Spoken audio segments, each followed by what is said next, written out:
Hey YouTube, I'm the Canadian Zangief, and I'm here to do a video request for Retro Canada X. The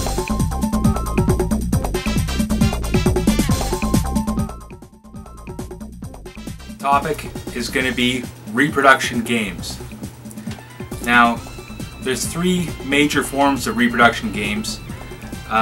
One is making duplicates of a game that never got translated or brought over to North America. So the only way you're going to play it in English is by someone actually translating it and, putting it on a new cart. The second version is Homebrew. These are completely new games, created free basically for the ROM anyways, because you can't develop, without proper licensing for a system that's no longer existent, like Super Nintendo, etc., etc. And lastly is the unfortunate side is the pirates. Those are blatant rip-offs in the guise of genuine copies to sell at a fraction of a price to get someone to believe it's an actual game.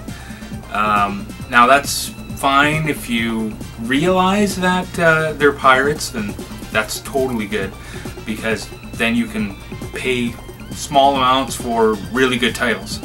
But it really is bad if you pay full retail for something and then find out later it's a cheap knockoff. So first off, homebrews. There's a lot of great companies that make these small little games. Some of them are an immense amount of work. Like for example, Watermelon Games. They produced Piers Solar. That's an incredible role-playing game for the Sega Genesis, Sega Mega Drive. And it is right here. Now, you can order it only through their website, which is Watermelon Games. And they're actually in the process of making two other games right now called Project Y and Project N. Project Y is going to be a Streets of Rage beat 'em up, kind of like a cyberpunk theme. It looks really good, really detailed sprites, and you can handle a lot of pixels on the screen at the same time. Lastly, they're making a brand new Super Nintendo game called Project N. That's going to be an action-adventure kind of game, and it's going to take place in a mythic Greece kind of thing, so you're going to see a lot of mythological monsters and kind of Kid Icarus style, but Legend of Zelda kinda. And I'm super stoked about that. I've been a subscriber and I've donated toward them over the years, and as soon as it's out, I'm going to be getting a cart. So also for Reproductions, I've gotten a few over the years, and strictly because it's nice to complete the set, like Final Fantasy for one, for the original Nintendo. We only got the first one, yet there's Final Fantasy 2 and Final Fantasy 3 on the Famicom.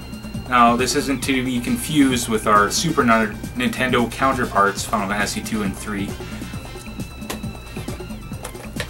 So we got Final Fantasy 2 and Final Fantasy 3. Fully translated in English, and they're super great to have. Now of course what I'm reviewing here briefly is just a fraction.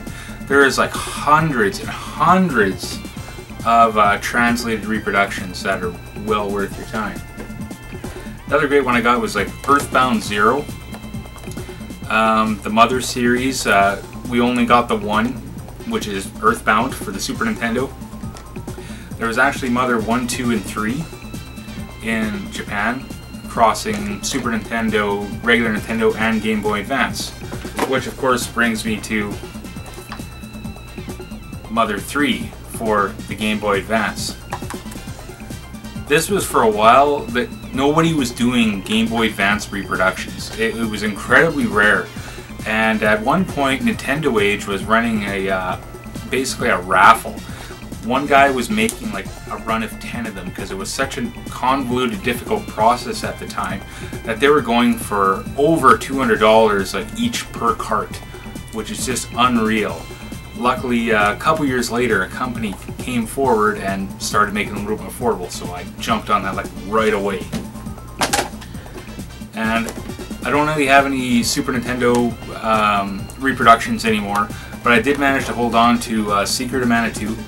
You know, it's a really good game, just like the first one, except you actually can pick your characters you want to be.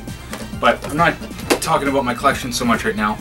But the places that you actually can get some of these, at least the reliable ones that I've been to, is GameReproductions.com. That's kind of on the higher price side. They have, you know, NES, Super NES, and Genesis.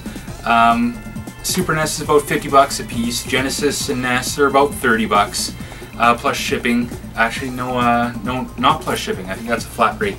So the prices have gone a bit better actually, but they do really good quality work. Every label I've ever had on a reproduction from them has been perfect glossy and looks like the real deal, but obviously it's different enough that you can't pass it off as, you know, an actual NTSC cart.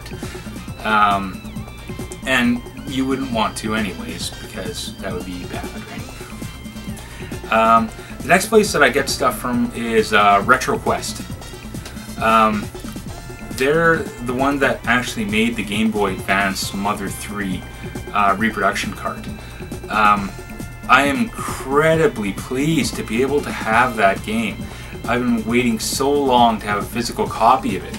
I went so far at one point to actually specifically buy a flash card just to load that one game on, just so I could play it on something physical. Great price, and they ship really fast.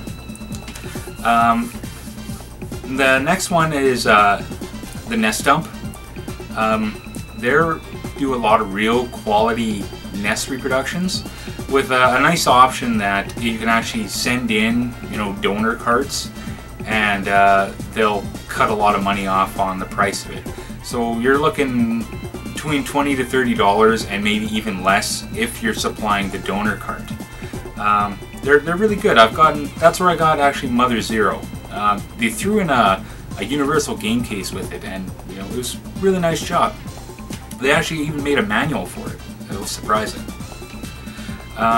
Lastly, the cheapest place that I've seen, I haven't ordered from them yet, but I've heard really good things, and you can only really get in touch with them through Facebook, and that's Save Point Video Games. They own a store in the States, like a retail store, and they actually put these reproductions out on display. You know, and you always, when you hear reproduction carts, you're thinking that it's some dark basement where they're doing this illegal pseudo drug lab setup, and they're always waiting for the police to kick down the door. This, you know, blows all that out of the water, and it shows that, you know, it's perfectly fine. You know, people tend to rage over this kind of thing. The purists that refuse to have anything that wasn't originally released. But I'm of the mind that if you have fun playing it and you're not, you know, trying to rip someone off or anything, you know, then power to you, man. Like, just have fun. So those are the major ones that I would deal with personally and have dealt with personally. There's many others, many. But it's one of those things that I tend to be kind of hesitant unless I know someone that's personally dealt with some of these companies, because you hear all the time about people that, you know, do poor quality jobs and they burn out on you in a couple of years. So the process of making these reproduction games is basically EEPROM manipulation. So every cart has the circuit board that fits inside the case, and each of the chips are the EEPROMs. So traditionally what you have to do is you have to take the EEPROM that holds the game data, desolder it, pull it out, take the appropriate board and put it aside, take a EEPROM programmer, put in a new EEPROM, and then record the new game into it, and then solder it back in, and you know, hope that it works. Now, the last few recent years, this has been getting more and more popular, so companies have actually been producing new boards. This is a really strong point for the homebrew scene. So companies like Watermelon that put out premium games can actually release a brand new product, and they're not cannibalizing any old original games. So there's a lot of people too that really don't like that, destroying games to actually make new games. This is, you know, is amazing, and I think it's the way to go. And because of that, you see higher and higher quality work coming out. But that's it for now.